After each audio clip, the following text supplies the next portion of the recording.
What is the essence of morality? Is it to do what feels right? Or maybe to serve the greater good? Or maybe to express excellent character traits? Or maybe it's to follow our moral duty? Let's see what Immanuel Kant has to say. Let's talk about Immanuel Kant's Deontology. In ethics, there's three main categories in which to place a normative theory. Virtue ethics says morality is concerned with being good through the cultivation of excellent character traits for the purpose of leading a flourishing or meaningful life. This theory is present in Plato, Aristotle, and Thomas Aquinas, as well as many others, but they are some main representatives of virtue ethics. Deontology, of which Immanuel Kant is the chief proponent, says that morality is concerned with doing actions that fulfill one's moral duty, disinterested in personal gain of any kind. Consequentialism is the third theory, and it says morality is concerned with actions that produce or obtain a good consequence, such that the ends justify the means. The main type of consequentialism that first arose was emotivism, which says that morals are expressions of emotion. Being moral is for the purpose of obtaining the satisfaction of individual preference and happiness.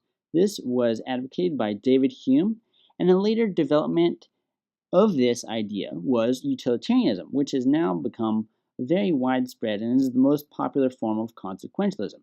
And it says morality is concerned with actions that produce the greatest happiness for the greatest number of people. This was first proposed in a systematic way by John Stuart Mill, who came after Immanuel Kant. So Immanuel Kant responds to David Hume, and then Mill responds to Kant. Kant responds to Hume, and Mill responds to Kant, but all of these come in the Enlightenment, where the Enlightenment was responding to classical philosophy, especially Aristotle and Aquinas. The three normative theories focus on two aspects of the foundation of morality. Virtue ethics says that morals are for the purpose of fulfilling a universal teleology. Ethics fulfills, which is to say a telos, fulfillment of an end or a goal is a telos, an end is a telos. So ethics fulfills mankind's universal rational human nature, whereas deontology emphasizes just the universal and drops the teleology. Morals are universal duties. And then consequentialism drops the universal and preserves the teleology. Actions are moral insofar as they achieve a good consequence or end, which is a telos. The Enlightenment rejects universal teleology because it rejects the metaphysical foundations of morality in human nature, rejecting essences after Occam's nominalism. Kant rejects teleology because it implies ends justify the means, and a denial of universality and objectivity. Each ethical theory also says that morals are built on whatever is intrinsically valuable. Virtue ethics says the thing that is most intrinsically valuable is human flourishing, which is virtue. Therefore, the ethical life consists in living virtuously. Deontology says that humans are intrinsically valuable. Therefore, it is our duty to treat humans as ends, not merely as means. Consequentialism says that happiness for the greatest number of people, at least in the case of utilitarianism, is the highest intrinsic value. Therefore, an action is good only extrinsically insofar as it achieves its goal. Kant is indebted to Hume. He said that Hume's critique of early Enlightenment rationalism and classical philosophy awoke him from his dogmatic slumber. Nevertheless, Kant critiqued Hume's ethics. Let's compare them side to side. In terms of ethical foundation, Hume was a proponent of teleology with his emotivism, as we've already described. And he saw human nature as primarily focused on emotions, that the expression of emotion through moral sentiment was the pinnacle of human existence. And in terms of defining morality, he says that morals are emotional preference. Morals are just an expression of emotion. Then the status of ethics is that it is a relativistic system. Kant disagrees on all of these accounts. He says the ethical foundation is universalism rather than teleology. So morals should emphasize not the goal, but the fact that they are universal. Human nature is thus primarily rational and not emotional, and so ethics will be an expression not of emotion, but of rationality. Then he defines morals as being duty to rules, where the duty is understood in a rational framework. The status of ethics, then, instead of being relativistic, is objectivism, based on the universalism. For Kant, morals are duties understood by reason, which everyone has, and founded upon one categorical imperative. In other words, categorical just means universal, and imperative just means it's an obligation. So one universal obligation. A categorical imperative is different than a hypothetical imperative, which Kant sees as consequentialist because hypothetical imperatives have the formula, if I want blank, let's say happiness or pleasure, then I will do blank, like I will go to the movies if I want pleasure, or something like that. But if I have a different desire, then I no longer have to do that thing. So because this is conditional, because my action is conditional upon my desire, Kant does not like these hypothetical imperatives because he does not want morals to be relative or conditional on anything. He wants morals to be universal at all times. So he formulates the categorical imperative. He proposes two different varieties of the categorical imperative. First, he states, act only according to that maxim, which just means rule, whereby you can at the same time will that it should become a universal law. This is based on reason. So let me explain this categorical imperative briefly. Act, so this is to say when you're trying to choose between an action, between two options, and you're trying to judge if one option is good and the other one is bad, you should act as if that action became a rule for everybody. In other words, there's no exceptions, right? There's no special cases where you're allowed to do this one thing and nobody else is. No, you should think every time you act, what if everybody acted this way? If everybody acted this way, would it be good or would it be bad? That is his categorical imperative number one. It's very general with no specific values. We'll touch on that more later. The second formulation says, act in such a way that you always treat humanity, whether in your own person, so in yourself, or in that of any other, never simply as a means, but always at the same time as an end. This is just to say, don't use people, serve people. This is to say, treat people as intrinsically valuable, and not just as tools for your own gain. This is a little bit more specific because it includes one value, namely human life, as being intrinsically valuable. There are three main propositions outlining the core of Kant's deontology, which include necessary smaller elements as well. The first proposition is a motive of duty. This is to say, an action is good based on motive. The only proper motive is the good will, which is a will that acts from duty. Good actions from bad motives are not properly moral. So it's not enough to do the right action, we have to have the right motive, which is a motive of duty. For example, it's bad to act out of the kindness of your heart, or to act out of sympathy, or to act out of joy. It's good to act out of sheer duty, to act for the sake of morality.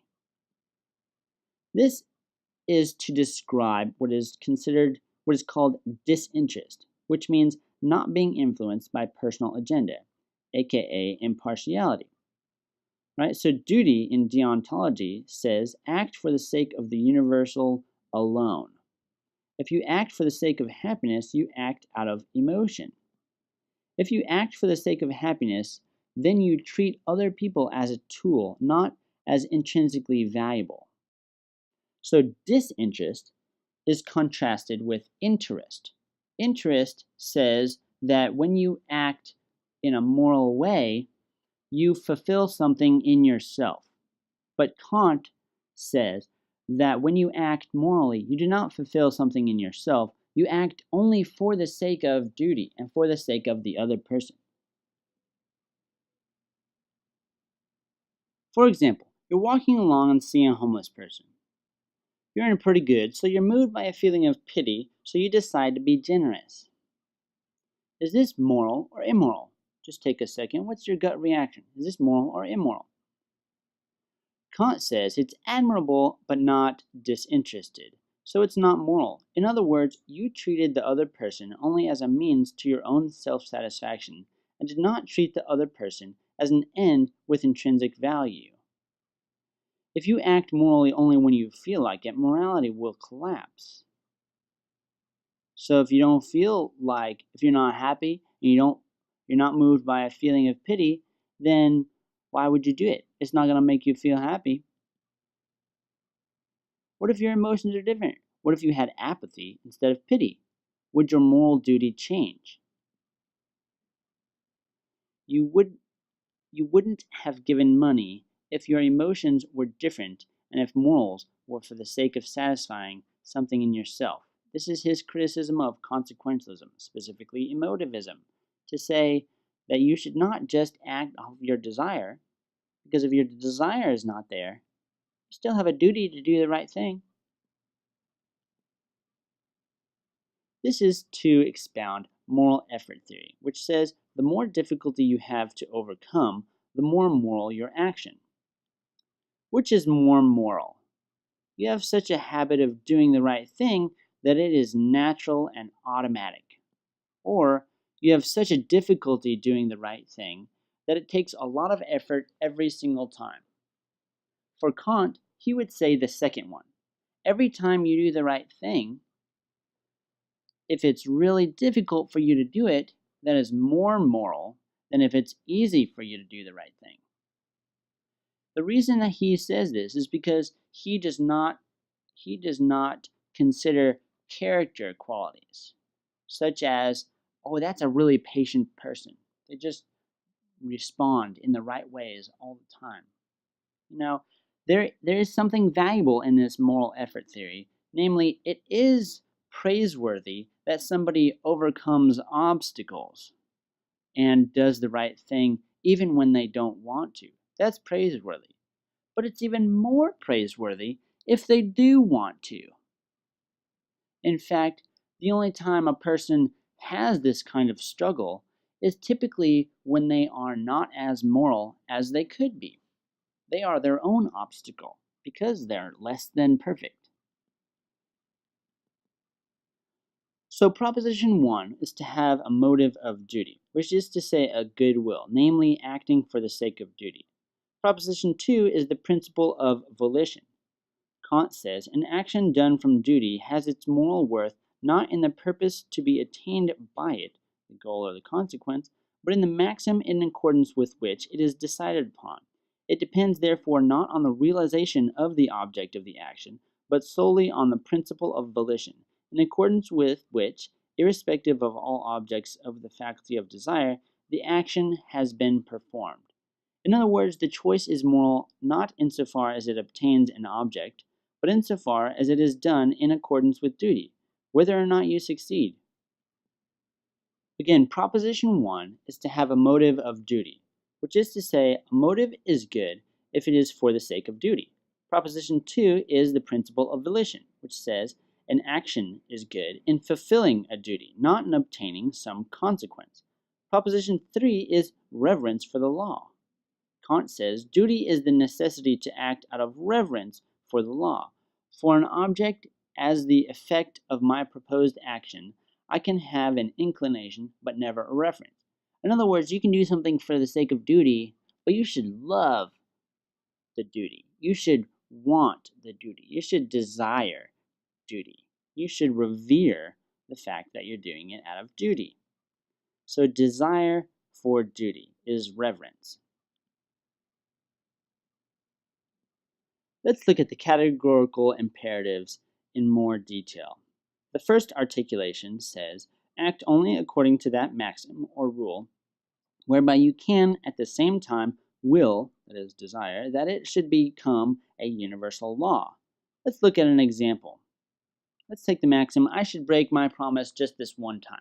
So let's say you promise to go over to somebody's house for dinner, but something came up or you really don't want to, and so you're thinking, well, I'm just going to break my promise just this one time. So then the way that Kant explains this is that we should apply the Universalizability Test, which asks, can this maxim be a universal law for everyone at all time? What would happen if people never kept promises, right? If everyone all the time took exception to this general rule of promising, then communication in society would break down. Consequentialism would cause moral decay and the destruction of promises. That is in fact what we see today. I promise means nothing anymore. Nobody says, oh, I'll take you at your word for it. And someone's word used to be their bond and their sense of integrity. Their whole personhood went into their word. And so that if someone said, I promise, or gave an oath, that used to be very binding. And you did not have to get some sort of guarantee. That used to be good enough. But now, I promise means nothing anymore. Instead, our maxim should be that everyone should keep their promises, according to Kant. Here's some other examples. Suicide. You're considering suicide, but ask yourself, what would happen if everybody did this? Well, humanity would go extinct overnight. Or neglecting to use one's skills. I have a certain set of skills, you have a different set of skills. If we neglect these skills, then society will deteriorate. If everybody neglects their skills, then society won't be able to function because society is built on people using their skills. But what about if I have apathy and I don't care for other people? Right? What if this is universalized? Maybe what if nobody cared about other people? Then civilization just couldn't function. We wouldn't be able to work well together at all, and civilization would crumble. Here's a critique of the first categorical imperative. Louise Pojman says it has been objected that Kant's categorical imperative is both too wide and too unqualified. For example, at time T1, everyone should flush the toilet. All right, so I'm asking myself right now, should I flush the toilet? Well, if I don't flush the toilet, then nobody should flush the toilet, and that's going to lead to all kinds of weird consequences. But then if I do flush the toilet, then everybody's going to flush the toilet at the same time, and that would destroy the nation's plumbing system. The universalizability test needs caveats and qualifications. Right? I don't need to think everybody needs to flush the toilet at, let's say, 8 p.m. today. Here's another example. Whenever anyone needs a term paper for a course and doesn't feel like writing it, and no change in the system will occur if one submits a store-bought one, right, a plagiarized one, then one should buy a term paper and submit it as one's own work.